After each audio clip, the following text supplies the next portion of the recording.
দায়িত্ব নিতে হয়েছিল তোমাদের জি আপনি তাড়াতাড়ি রেডি হয়ে ঘুরলাম বাবা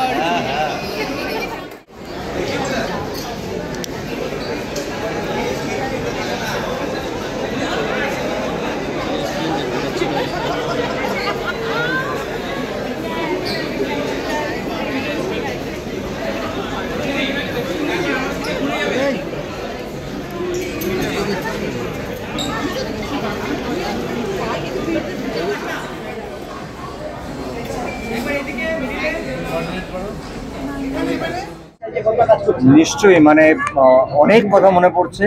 আজকে 50তম ছবি আমার আর ঋতু। এটা আশীর্বাদ, এটা ঈশ্বরের আশীর্বাদ, দর্শকের আশীর্বাদ। আমাদের সঙ্গে কাজ করেছেন অ্যারাউন্ড আমার মনে হয় 30-35-40 জন পরিচালক, প্রযোজক, স্ক্রিপ্ট রাইটার, টেকনিশিয়ানস এবং ফাইনালি আমার অডিয়েন্স। তারা ঋতুর 30 বছর, তো মানে 30 বছর ধরে আমরা দুজন একসাথে কাজ করেছি, তার মাঝখানে 14 বছর কাজ করিনি।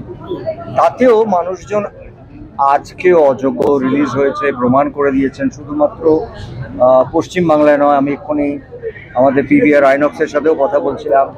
দে আর সো হ্যাপি যে এটা পুজো সিজন নয়, এটা কোনো ফেস্টিভ্যাল নয়, বাট এটা আমার আর ঋতুর এই 50তম ছবিটাকে দর্শকরা ফেস্টিভ্যাল হিসেবে নিয়েছেন।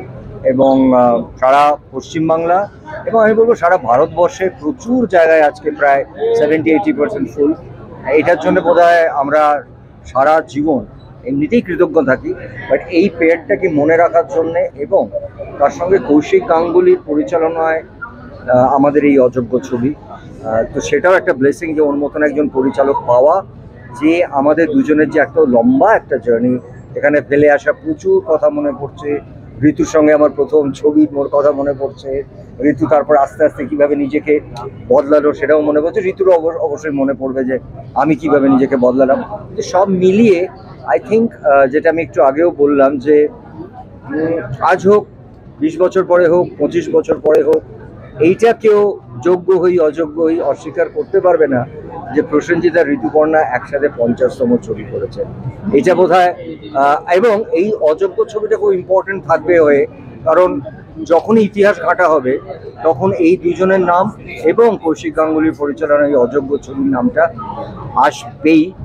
তার জন্য আমি মানে অন্তর থেকে আমার দর্শকদের, বিশেষ করে আমার মিডিয়ার বন্ধুদেরকে, আমার এন্টার ইন্ডাস্ট্রিকে আমি আমার তরফ থেকে এবং ঋতুর তরফ থেকে ধন্যবাদ, আন্তরিক ধন্যবাদ জানাবো।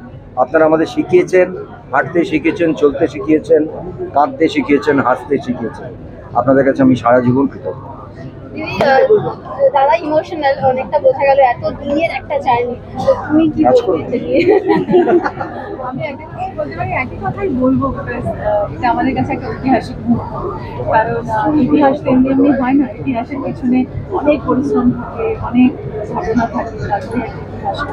তো আমি করি যে আমাদের এই লম্বা জার্নিটা যাদের কাছে আমরা, অনেক মানুষের কাছে আমরা কৃতজ্ঞ, পরিচালকদের কাছে, প্রযোজকদের কাছে, যারা আমাদের উপর ট্রাস্ট করেছেন, ভরসা করেছেন, যারা আমাদের এই ছবি করে বারবার প্রমাণ করেছেন যে না, এই পেয়ারটা কিন্তু, আমি এরকম বলতে শুনেছি প্রেমিং স্যারকে যে লক্ষ্মী পেয়ার, মানে এই পেয়ার আমাদের টাকা এনে দিয়েছে, আবার তারা সেই টাকা ইনভেস্ট করেছে।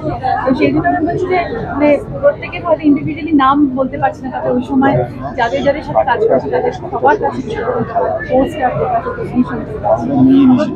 তার পরবর্তীকালে যখন 14 বছর আমরা কাজ করিনি, মানুষের মন থেকে অনেক সময় স্মৃতি উঠে যায়, দাঁড়াতে মানুষের মেমোরিজ শর্ট লিভ, কিন্তু আমরা কিন্তু শর্ট লিভ, আমরা কিন্তু একটা লং